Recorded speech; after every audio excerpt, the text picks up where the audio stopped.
À la pointe nord du Chili, le village de San Pedro, dernière oasis sur la route. À l'horizon s'ouvrent les portes du désert d'Atacama, une région mythique, réputée l'une des plus arides au monde, surplombée par les neiges éternelles de la cordillère des Andes. Arrivés à 5000 mètres, les lèvres se dessèchent, la respiration ralentit. À cause des conditions extrêmes ici, notamment le manque d'oxygène, on essaye de travailler le plus possible à distance. Mais il y a certaines opérations de maintenance qu'on est obligé de faire sur place.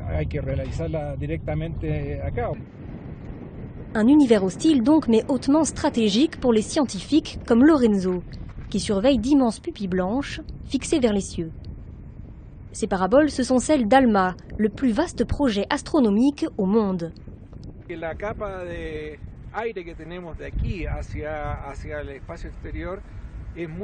L'avantage d'être ici, c'est d'abord que la couche d'air jusqu'à l'espace extérieur est très fine.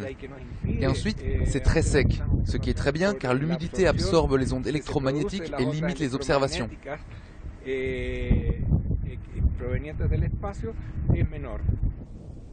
Après 10 ans de gestation, la moitié des 66 antennes de ce télescope sont désormais installées.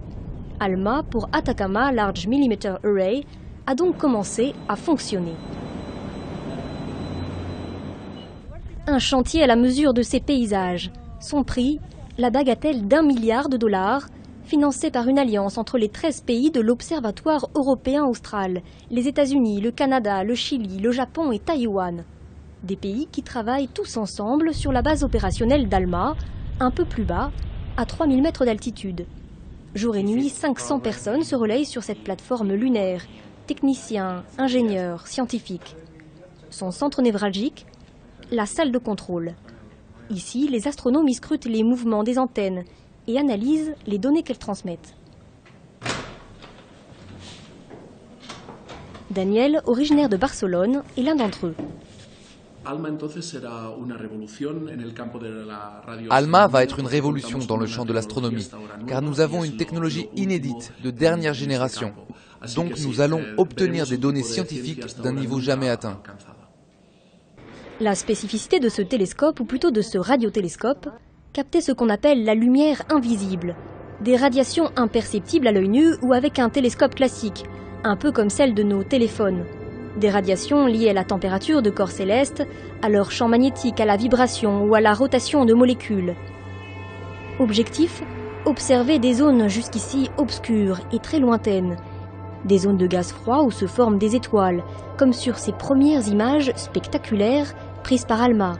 Des planètes ou des galaxies apparues quelques millions d'années seulement après le Big Bang, ou même rechercher des zones de vie possibles.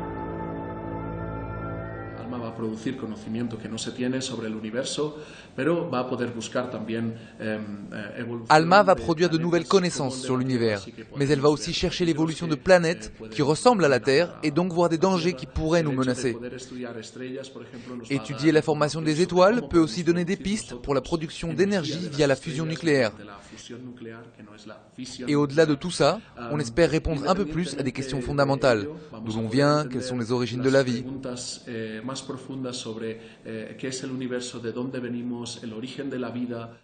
Pour percer ces mystères, ALMA utilise une technologie de pointe.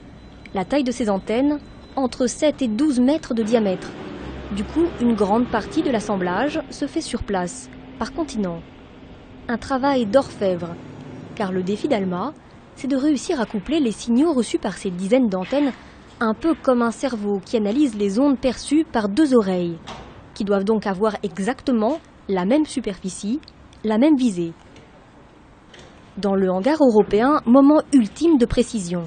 Des techniciens fixent les 600 plots où seront posés les 125 miroirs de chaque parabole qui transmettent les radiations vers un récepteur central. Le positionnement est très important. À la fin, le miroir quitte le hangar ajusté au dixième de cheveux près. C'est assez impressionnant.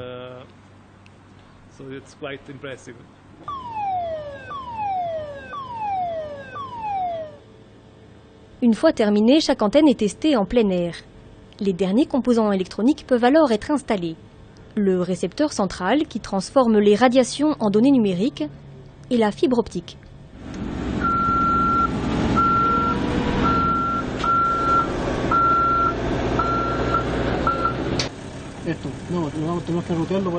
Le câble va entrer par ici car cela doit passer à l'intérieur de la cabine.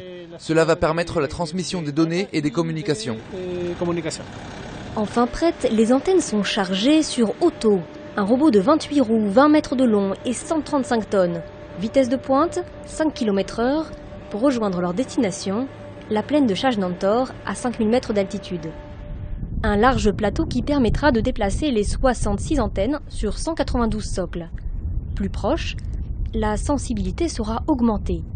Écartée au maximum, leur résolution atteindra un record, celle d'un télescope de 16 km de diamètre. Des données combinées par un superordinateur, le corrélateur.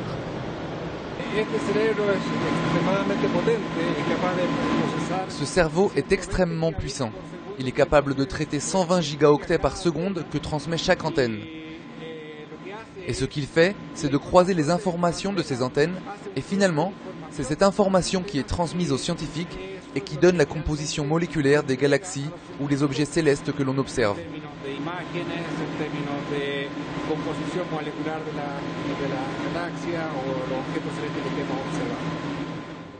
Avant même la fin de l'installation des 66 antennes, prévue en 2013, des centaines de projets d'astronomes ont donc déjà été déposés pour exploiter la puissance des yeux d'Alma.